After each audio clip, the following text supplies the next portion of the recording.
नमस्कार दर्शक बंधु तोरी पाई तो पाई सीरियल ले आज आपण देखा पाइबे चिकी महादेव को प्रसन्न करी राम को विपदर उद्धार करने महादेव को पाखरे प्रार्थना करुचंते। हॉस्पिटल ले जेजेमा जेतेबेले चिकी को बहुत कथा शुणुवे रुही शुणिकी बहुत खुशी होतबा आ सुगंधा और राजेंद्र से तो पूरा भांगी पड़िथिबे जे तांको राम करबे कौन हबो। जेजेमा चिकी को एमिति कहती राम तते बाहाई ता दुर्भाग्य को ए घर को नहीं आसी राम सिया को न बाहाई तत्ते बाछिला जोटा होची ता जीवन रा सबुठु बड़ भूल। स्त्री माने तो निज स्वामी पई ठाकुरंक पाखरे प्रार्थना करंती लंबा आयुष्य पई आ तू एमिति गोटे स्त्री जे निज स्वामीर मृत्युर कारण साजिचु तते कहली परा तू एठु जा एमिति कहि चिकी को धक्का मारी हॉस्पिटल रो जीवा पई कहउतबे आ चिकी भी जेजेमा को एमिति कहती जेजेमा जदि मु ही राम कर दुर्भाग्य बोले आपण भाबुछंती ताहाले मु ही राम कर दुर्भाग्य को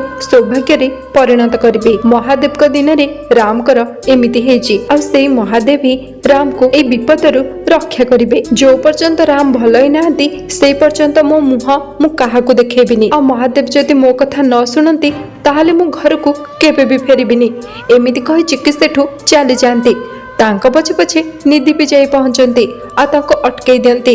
एमिति कहती भाउज तमे कुआडे जाउज तमे कोन रागी कि आम समस्त को छाड़ी भाई को छाड़ी चली जीव तमे आस मो सहित मु तुमको भाई सहित देखा करेबी कि एमिति कहती नाई निधि तमे मते अटकाओनी राम को भल करबा पई मु जहा करबा कथा निश्चिंत करबी एबे मते जीवा को हबो। निधि एमिति कहती भाउज तमे एमिति पागलिंग भली कोन पई होज तमे कोन करबो आ चिकी एमिति कहती मते गरुडेश्वर दैवपीठ को जीवा को पड़िबो सेठी के गले ही महादेव मते बाट देखेबे एमिति कही चिकी सेठू चली जाती आ घरे जाई पहुंचंती। पंडित कहवा अनुसार से गोटे अखंड दीप लगाते और निधि आसी पुणी एमिति पचारती भाउज तमे एबे ही से मंदिर को जीव पुणी एकुटिया चिकी कहबे एबे तम प्रश्नर उत्तर देबा पई मो पाखरे समय नहीं आ से दीप लगेला परे शिव शंभु को एमिति प्रार्थना करती महादेव मु मो स्वामी को नारे ए दीप लगेइचे आ ए दीप ही मो स्वामी को जीवन दीप को प्रज्वलित करिबो। मु बहुत निष्ठा भक्तिर सहित ए व्रत को